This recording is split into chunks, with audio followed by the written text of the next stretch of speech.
இப்போது புதிய அறிமுகம் ஆச்சி ஹோட்டல் சாம்பார் 50 கிராம் ரூபாய் 20 மட்டுமே.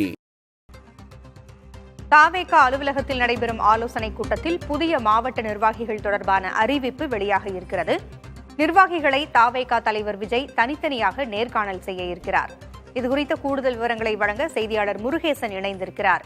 முருகேசன், புதிய மாவட்ட நிர்வாகிகள் தொடர்பான அறிவிப்பு வெளியாக இருக்கிறது. விஜயும் அங்கு வருகை தந்து நேர்காணலை செய்ய இருக்கிறார். கூடுதல் விவரங்கள் என்ன?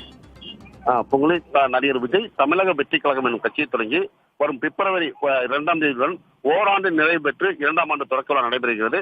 அந்த தொடக்க விழா என்பது கட்சி அலுவலகத்தில் அவர் கொடியேற்ற இடத்திலே அருகிலேயே கட்சி கொள்கை தலைவர்கள் 5 பேருடைய மார்பளவு சிலைகளை திறந்து வைக்கிறார். இது தொடர்பான ஆலோசனை கூட்டம் நடத்துவதற்காகவும், அதே போன்று கட்சி தொடங்கிய பிறகு இதற்கும் மாவட்ட நிர்வாகிகள் நிலையை நியமிக்கவில்லை. அதற்காக மாவட்ட அளவில் முதற்கட்டமாக ஒரு பட்டியல் அளிக்கிறார்.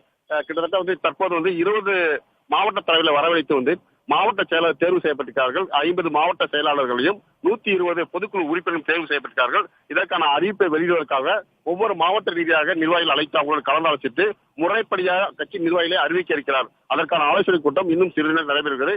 இதற்காக நீலாங்கரை இல்லத்திலிருந்து நடிகர் விஜய் தற்போது ஈசிஆர் சாலை வழியாக கட்சி அலுவலகம் புறப்பட்டு சென்றுகிற காட்சி தான் நமது ஒளிப்பதிவாளர் விஜய் அவர்கள் காட்சிப்படுத்திக் கொண்டிருக்கிறார். இன்னும் சிறிது நேரத்தில் கட்சி அலுவலகம் சென்றுள்ளார். இதனைத் தொடர்ந்து ஆலோசனை கூட்டம் நடைபெற்று அங்குள்ள வந்திருக்க நிர்வாகிகள் புதிய தேர்ந்தெடுக்கப்பட்ட மாவட்ட செயலாளர்கள் மற்றும் பொதுக்குழு உறுப்பினர் அனைவருடைய பெயரையும் அவரோட புகைப்படம் எடுத்துக்கொண்டு முறையாக அறிவிக்க இருக்கிறார். பூங்கொல்லி மாவட்ட பொறுப்பாளர்களோடு ஆலோசனை கூட்டத்தை நடத்த இருக்கிறார் அந்த கட்சியினுடைய தலைவர் விஜய். கூடுதல் விவரங்களுக்கு மீண்டும் தொடர்பு கொள்கிறோம் முருகேசன். இப்போது புதிய அறிமுகம் ஆச்சி ஹோட்டல் சாம்பார் 50 கிராம் ரூபாய் 20 மட்டுமே.